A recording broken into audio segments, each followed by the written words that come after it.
राधे दोस्तों, जय श्री कृष्ण। तो आइए श्रवण करते हैं श्रावण मास में पुत्रदा एकादशी व्रत कथा। श्रावण मास पूरी तरह से भगवान शिव शंकर की आराधना करने के लिए समर्पित होता है। भगवान शिव को संतान सुख संपदा समेत सभी मनोकामनाओं की पूर्ति करने वाला इनके प्रिय मास सावन में पड़ने वाले पुत्र एकादशी व्रत के दिन भगवान विष्णु की पूजा की जाती है। पौराणिक मान्यता है कि श्रावण पुत्रदा एकादशी व्रत रखने से पुत्र रत्न की प्राप्ति होती है, इसीलिए यह व्रत संतान प्राप्ति के लिए भी रखा जाता है। इस व्रत को करने से निसंतान दाम्पत्यों को संतान की प्राप्ति भी होती है।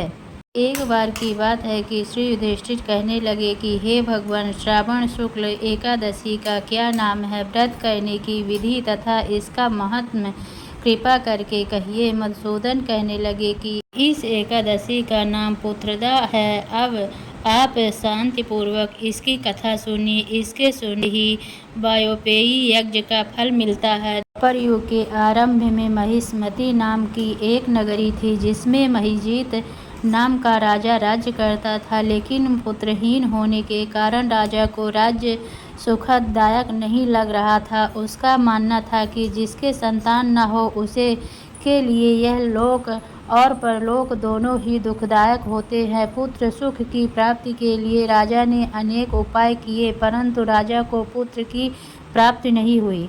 वृद्धावस्था आती देखकर राजा ने प्रजा के प्रजानिधियों को बुलाया और कहा, हे प्रजाजनों, मेरे खजाने में अनन्य से उपार्जित किया हुआ कोई धन नहीं है। न मैंने कभी देवताओं तथा ब्राह्मणों का धन छीना है। किसी दूसरे की धरोहर भी मैंने नहीं ली। प्रजा को पुत्र के समान पालता रहा। मैं अपराधियों को पुत्र तथा बांधवों को तरह दंड देता रहा। कभी किसी से घृणा नहीं की, सबको समान माना है। सज्जनों की सदा पूजा करता हूँ। इस प्रकार धर्मयुक्त राज्य करते हुए भी मेरे पुत्र नहीं है, सो मैं अत्यंत दुख पा रहा हूँ। इसका क्या कारण है? राजा महिजीत की इस बात को विचारने के लिए मंत्री तथा प्रजा के प्रजानिधि वन को गए।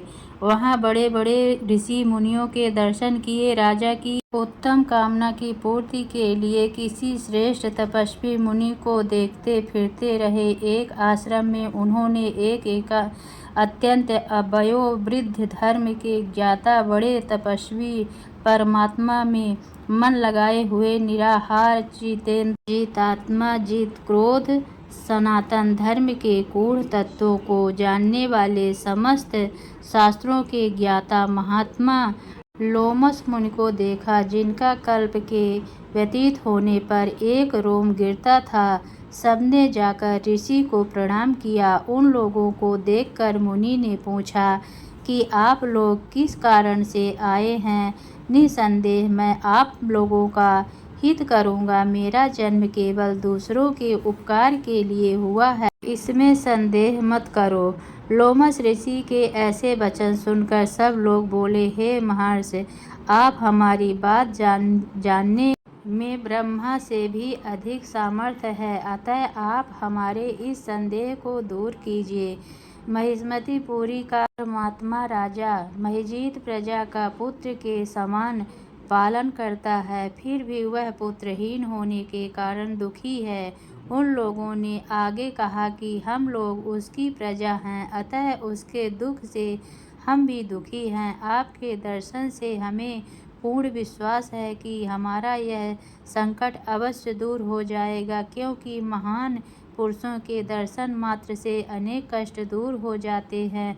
अब आप कृपा करके राजा के पुत्र होने का उपाय बताइए।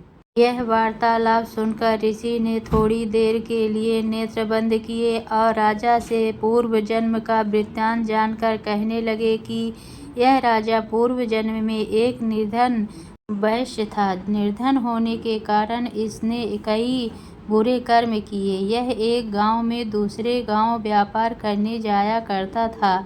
एक समय ज्येष्ठ मास के शुक्ल पक्ष की द्वादशी के दिन मध्याह्न के समय जबकि वह 2 दिन से भूखा प्यासा था, एक जलाशय पर जल पीने गया। उसी स्थान पर एक तत्काल की ब्याही हुई प्यासी गौ जल पी रही थी। राजा ने उस प्यासी गौ को जल पीने से हटा दिया और स्वयं जल पीने लगा। इसीलिए राजा को यह दुख सहना पड़ा। एकादशी के दिन भूखा रहने से वह राजा हुआ और प्यासी गौ को जल पीते हुए। ऐसा सुनकर सब लोग कहने लगे कि हे ऋषि, शास्त्रों में पापों का प्रायश्चित भी लिखा है, अतः जिस प्रकार राजा का यह पाप नष्ट हो जाए, आप ऐसा उपाय बताइए। लोमश मुनि कहने लगे कि श्रावण शुक्ल पक्ष की एकादशी को, जिसे पुत्रदा एकादशी भी कहते हैं, तुम सब